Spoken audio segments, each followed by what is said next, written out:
Khulna city medical college হসপিটালে আগুন লেগেছে, ভয়াবহ অবস্থা।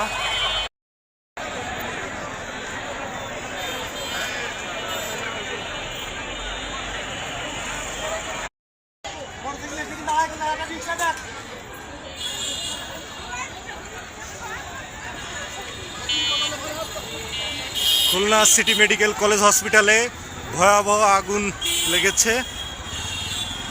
ইতিমধ্যে ধোঁয়া বিভিন্ন জায়গায় ছড়িয়ে পড়েছে। ফায়ার সার্ভিস কেবলমাত্র আসলো। দেখেন শত শত মানুষ দাঁড়িয়ে আছে। অনেক রোগী শ্বাসকষ্টে যারা বের হয়ে পড়েছে তারা অন্যত্র ছুটে যাচ্ছে, কান্নাকাটি শুরু করেছে। খুবই খারাপ অবস্থা, খুবই খারাপ অবস্থা। সবাই দোয়া করেন। খুবই খারাপ অবস্থা।